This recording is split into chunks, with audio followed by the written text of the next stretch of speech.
السلام عليكم ورحمة الله وبركاته. طلاب الصف الخامس معانا النهاردة مادة الساينس. هنبدأ مع بعض. كل سنة وانتم طيبين. بدأ الترم معانا، عايزين نشد حيلنا، كتابنا معانا، القلم بتاعنا معانا، هنحط خط تحت الحاجات المهمة اللي لازم نحفظها، وكمان قبل ما نحفظها نكون فاهمينها وعارفين معناها بالعربي وازاي نقدر نعبر عنها بالانجليش علشان نبدأ نشد حيلنا ونجيب الفول مارك ان شاء الله. طيب مبدئيا كده عايزين نعرف احنا السنة دي هناخد ايه. الترم الاول معانا هنتكلم اول حاجة فيه عن حاجة اسمها البلانت نيدز. يعني ايه بلانت نيدز؟ بلانت نيدز يعني احتياج النبات ده بياكل بيشرب زينا. طب هو بيتحرك؟ طب يا ترى ازاي بياكل، ازاي بيشرب، وهكذا. اوكي، ودي اول يونت معانا او اول بارت معانا كونسبت في الساينس الترم ده. هنبدا اول حاجه، ولازم انا لما هتبدا معايا هقول لك يا ترى انت شايف ايه في الصوره دي. عايزاك توصف لي الصوره دي بتقول ايه. هنا بيقول لنا العنوان بتاعنا can you explain this picture. ازاي لما يكون عندنا صوره نقدر نعرف منها البوينتس اللي احنا هنشتغل عليها. تمام، فاول حاجه بيقول لنا ايه. طيب عايزين نبدا مع بعض نوصف الصوره دي بتقول لنا ايه. الصوره هنا بادئه معانا بالسيد. سيد معناها ايه؟ سيد معناها البذره. تمام، السيد بتاعتنا علشان تكبر وتكون لي نيو بلانت محتاجه ايه؟ اول حاجه محتاجه سبيس ده السبيس اللي هي بتنمو فيه. ومين هو السبيس ده؟ اسمه معانا اسمه السويل. يعني ايه سويل؟ يعني التربه، الارض اللي هو بينمو فيها. طيب وبعدين رقم 2 محتاجين water. اوكي، وايه كمان؟ air، وايه كمان؟ sunlight. كل الحاجات دي مين محتاجها؟ السيد علشان تكون لي نيو بلانت. اوكي، يبقى انا لو حبيت اسالك دلوقتي معايا وقلت لك يا ترى ايه هي النيدز اللي محتاجاها السيد علشان تكون لي نيو بلانت، هنبدأ مع بعض نتكلم في الموضوع ده ونقول ان انا محتاج عندي البلانت محتاج 5 نيدز. طيب اوكي مين هم بقى ال5 نيدز؟ نمبر 1 سبيس علشان ينمو فيه، واتفقنا مع بعض ان السبيس اسمه soil. رقم 2 محتاج water. رقم 3 محتاج السانلايت. رقم 4 محتاج الاير. خلاص، ورقم 5 طبعا اللي هي الايه؟ النيوترينز. اوكي، يبقى هنا لازم نكون عارفين ايه هي النيدز اللي محتاجها البلانت، ولازم اكون حافظ ان هما 5 نيدز. اوكي، طيب احنا كده اول حاجة عرفناها ازاي نقدر نوصف الصورة اللي قدامنا دي. خلاص، ونعرف النيدز بتاعت البلانت. هاجي بقى طب احفظها ازاي يا مس، اكتبها ازاي يا مس؟ اوكي، فهاجي هنا ابص الاقي انه هنا كاتب لي في الكتاب معايا، وده اللي احنا هنحط تحته خط مع بعض.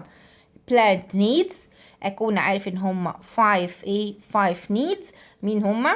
رقم 1 water، air، sunlight، nutrients، space. طب يعني ايه water؟ يعني المية. يعني air؟ يعني الهواء. طب sunlight؟ ضوء الشمس. nutrients؟ المواد الغذائية. space؟ يعني السويل بتاعتي، المكان اللي انا هزرعه فيه. تمام، احنا كده فهمنا. طيب عايزين مثال عملي. انا عندي في البلكونه الصيص من الايه؟ من في الصيص. خلاص، في ورده، في زرعه. بعمل ايه كل يوم الصبح؟ لازم اول حاجه احطها لي في البلكونه علشان تلاقي السان لايت. كل يوم الصبح لازم اصحى احط لها ووتر. خلاص، طب هي محطوطه في البلكونه بتاخد ايه كمان غير السان لايت؟ بتاخد الاير. وده دي حاجه عمليه. يعني احنا لو عايزين نشوف البلانت نيدز هنجيب السيس. خلاص، ونجيب اي سيد. خلاص، ممكن مثلا حتى ولو اللي هي السيد بتاعت الفول، ونحطها في الايه؟ في القصيص على السويل، ونحطها جوه السويل، وبعد كده نسقيها بشويه ميه ونسيبها فين؟ في البلكونه، وعلشان تاخد السان لايت وتاخد الاير. وبعد فتره هنبص نلاقيها بدات ايه؟ بدأت تنمو وتاخد نفس الايه، نفس المراحل اللي موجودة عندنا في الصورة دي، وفي الآخر هتكون لنا نيو بلانت. طب يلا بينا نعرف النيو بلانت، البلانت الكبير الجديد ده شكله ايه وايه هي البارتس بتاعته. اوكي، طيب البلانت بارتس خلاص برضو 5 بارت. اوكي، يعني احنا خدنا 5 نيدز للبلانت للسيد علشان تعملي بلانت، وعندي برضو 5 بارتس علشان ايه، علشان يبقى عندي نيو بلانت. طب ايه هما؟ يلا بينا.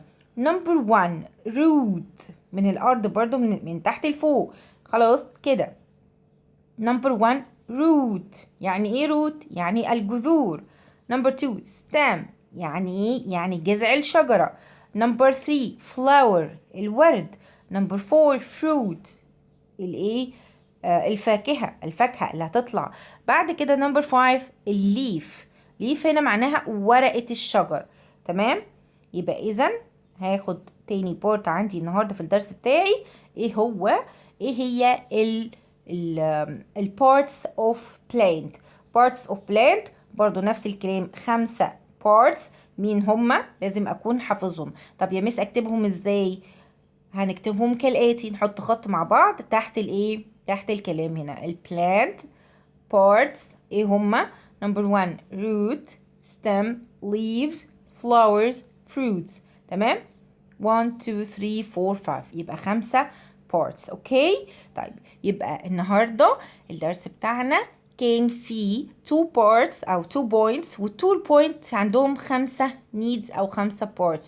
طيب نراجعهم تاني مع بعض علشان نكون حافظينهم كويس جدا، ولما نتقابل الحصة الجاية هسألكم فيها، وكمان هنحل الاكسرسايز بتاعتنا، وهنبقى اشطر ايه، اشطر ناس جدا ان شاء الله. يبقى نمبر 1 انا بتكلم على ايه، على البلانت نيدز. مين هما؟ يلا يا شاطرين. نمبر 1 سبيس اللي هي السويل. نمبر 2 soil الووتر، بعد كده الاير sunlight، وعندنا النيوترينز. تمام، طب اكتبهم ازاي؟ اهو مكتوبين هنا اهو، علشان ايه؟ السبيلنج بتاعنا لازم يبقى صح، لان احنا بنبني ايه، بنبني المعلومات بتاعتنا، النولج بتاعتنا من دلوقتي، علشان لما نكبر ما يبقاش عندنا اي مشاكل وكل حاجه تبقى سهله.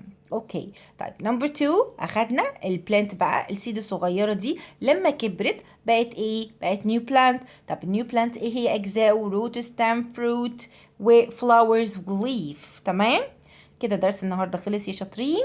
المره الجايه ان شاء الله لازم باذن الله نكون عارفين التو بوينتس دول، علشان ايه؟ علشان هنسال فيهم. يلا سلام عليكم.